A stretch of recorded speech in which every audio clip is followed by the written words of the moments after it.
Welcome back, ladies and gentlemen, to the Chupacabra's Lair coverage of E3 2014, and today we're taking a closer look at The Order 1886.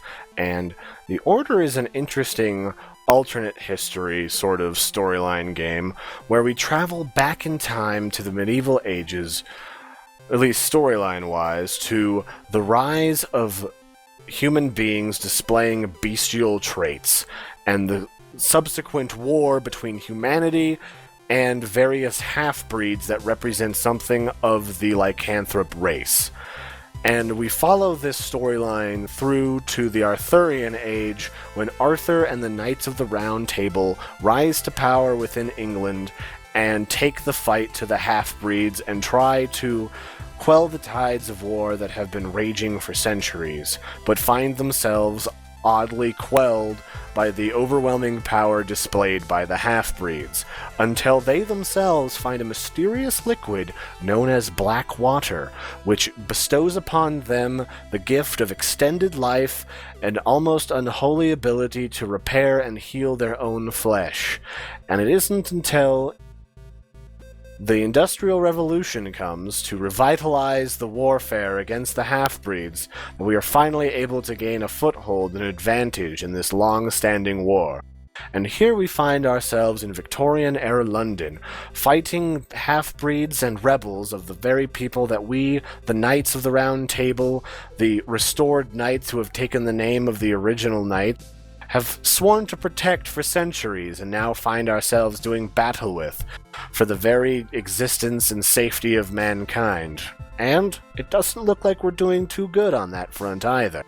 Despite having access to such wonderful steampunk mechanical technologies as a Tesla cannon, a thermite blaster that lays waste to your enemies, and various other machine guns and destructive weaponry. So, we join our heroes in the battle for Victorian London, and the one thing you can definitely see is a high emphasis on FPS gameplay mechanics mixed in with storyline elements like miniature events and cutscenes. So what do you think about that so far, Phobian?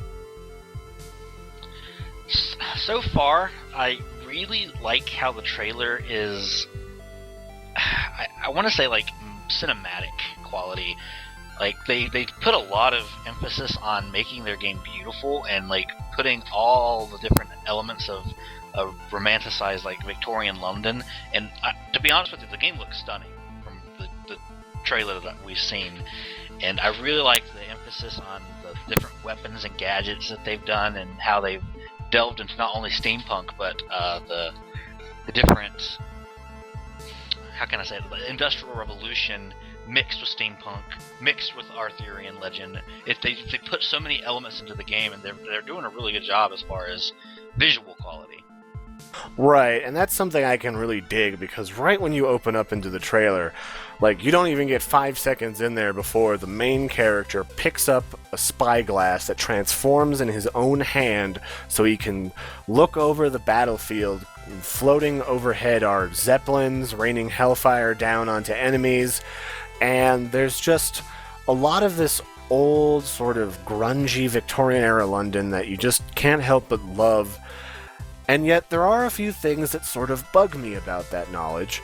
The folks that are making this game have stated that they are going after an old sort of film aesthetic, and to gain that sort of aesthetic, they are going to try to sort of limit the frame rate that people can play the game at to something around 24 frames per second.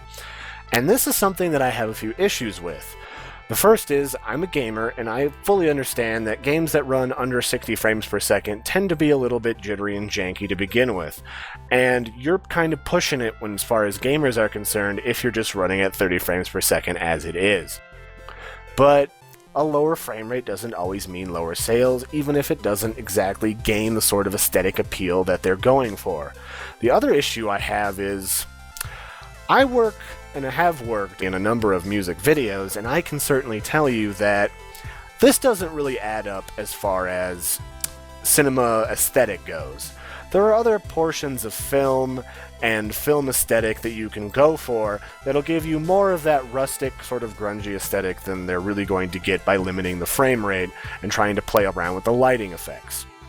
But we'll have to wait and see, because, I could be completely wrong on this fact. This could make this game a really beautiful looking game, and you could probably compare it side by side and tell, but I'm kind of dubious.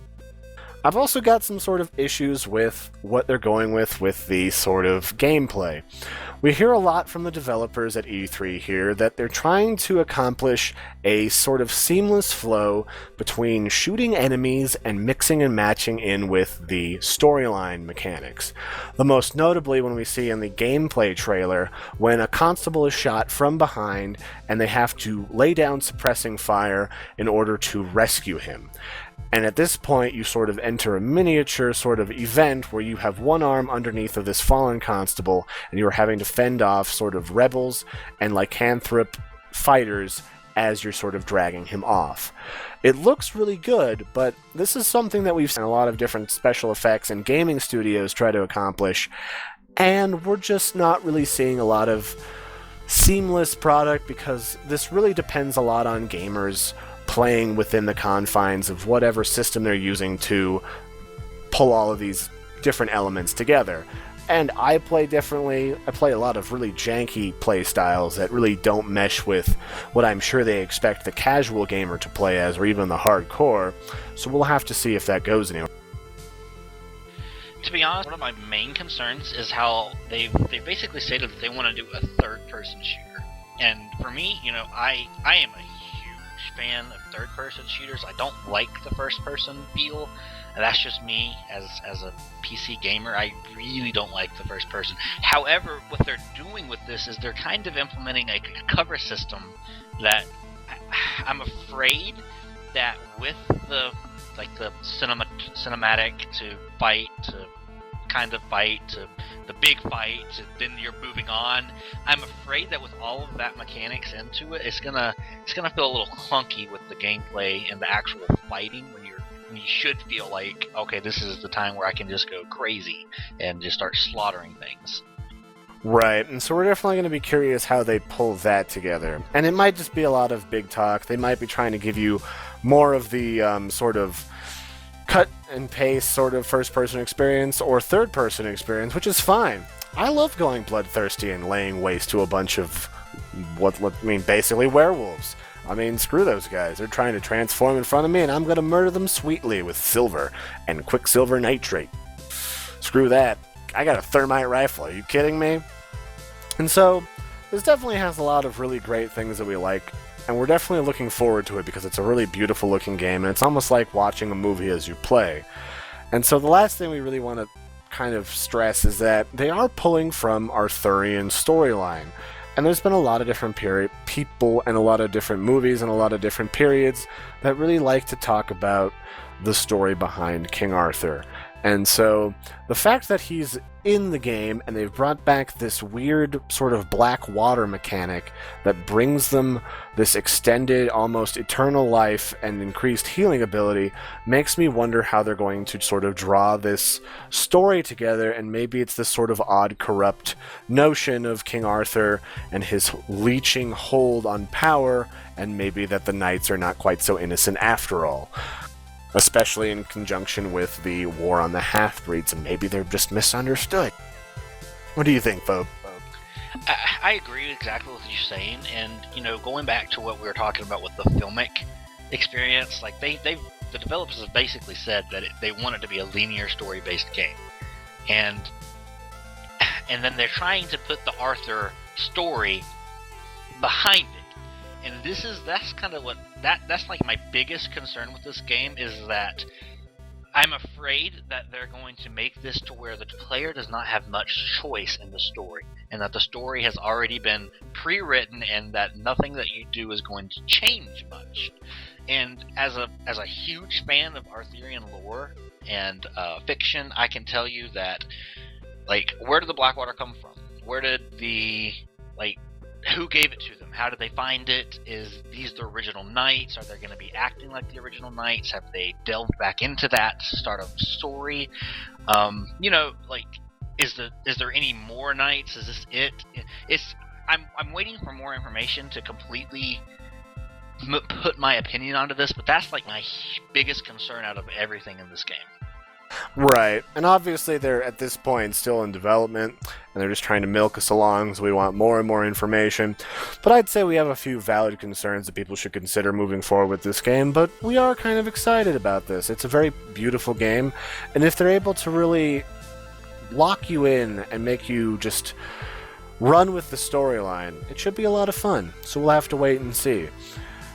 So otherwise, I've been your host, Larry the Chupacabra, and I'm joined by my good friend Phobian, and this has been the Chupacabra's Lair coverage of E3 2014. Don't forget to like and subscribe, and thanks for joining us. Toodaloo!